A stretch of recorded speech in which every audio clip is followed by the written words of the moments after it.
Welcome to the Bodega Botanica Tales podcast. Each episode is a fictional short story inspired by the gossip I heard in bodegas, the whispers at the botanicas, and the cultural myths and folklore that shaped me. I'm your host, Maria Rodriguez Bros, and now the tale begins. Oscar's lottery ticket. Written and read by Maria Rodriguez Bros. Oscar bought a lottery ticket before pulling out his gun in the bodega. It was a measly pick 3 ticket and not his usual drawing. And since it was different, Oscar let the lottery machine pick the numbers.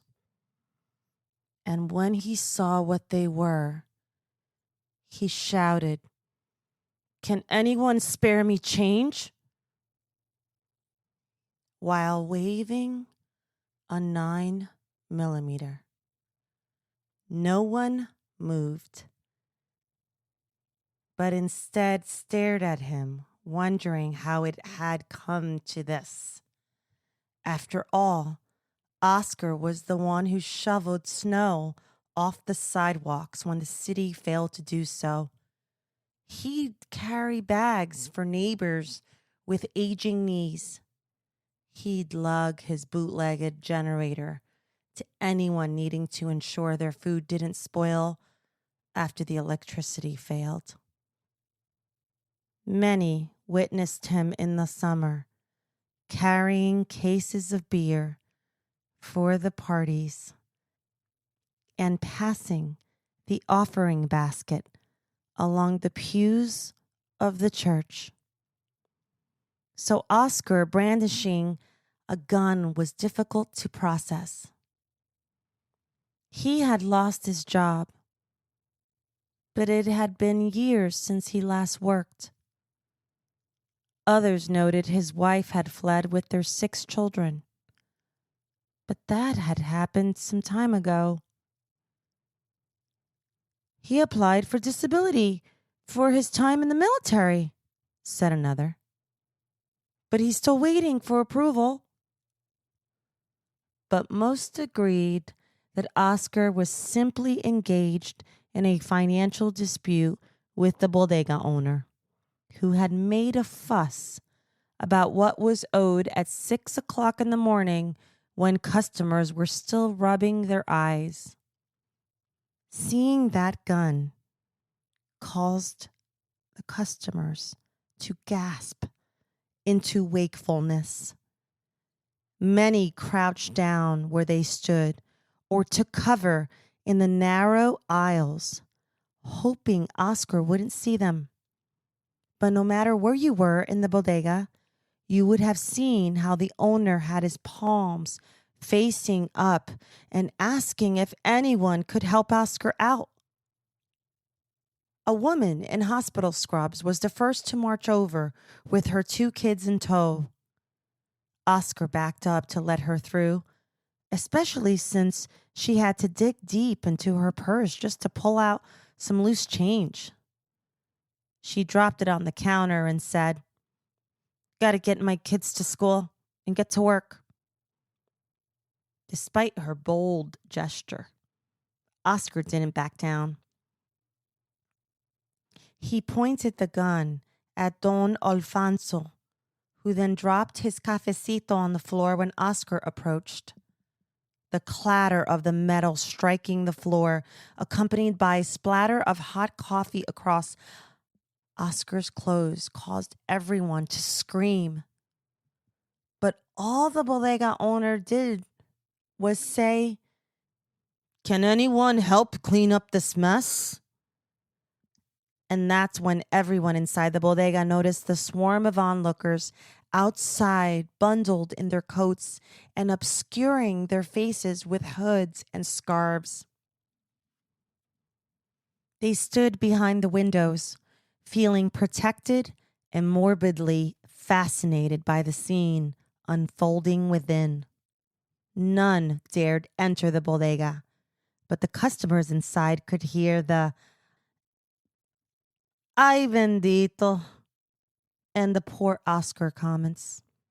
This chatter eventually turned into arguments of why a godly man would turn on them. The animated crowd made Oscar's nostrils flare with each hard breath.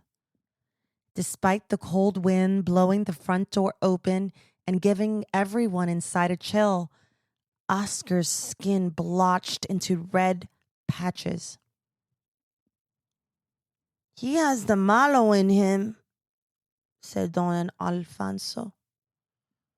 That statement silenced everyone except a little kid who asked, "Who's malo?" The woman wearing hospital scrubs pointed and said, "He's bad," and clenched her teeth. Don Alfonso trembled, but his arthritic fingers managed to place money on the counter. And when Oscar saw this, his lips quivered and he reinserted his gun back into his pocket. The bodega owner nodded, gathered the charitable money, and placed it in his cash register. And that's when Oscar snatched the grocery bag and stormed out of the bodega. The owner scanned the counter and then widened his eyes. "Wait! You forgot your lottery ticket." Oscar hesitated and leaned back, but never had a chance to grab his ticket. A vehicle rolled onto the sidewalk, forcing the crowd to step aside. And that's when everyone witnessed Oscar face down, being handcuffed and shoved into the back seat of a police car. It didn't take long before the crowd dispersed and Oscar's misfortune became old news.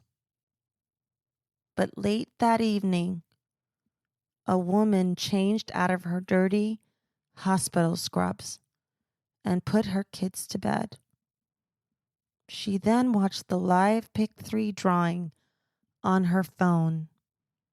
When she sighed, yawned, and laid her chin on the palm of her hand, she saw the first number drawn. And not too far down the block, Don Alfonso sat in his rocking chair watching television. And right before he fell asleep, he saw the second number drawn from the corner of his eye. Some said he sat up straighter than he had in years. At the same time, the bodega owner microwaved an unsellable sandwich, but it dropped onto his lap before his first bite. A mishap caused by seeing the third number drawn. The lottery announcer read the numbers 666, and Oscar lay awake in a prison cell, not knowing that just down the hallway was a small, wall-mounted and muted television proclaiming his ticket to be a winner.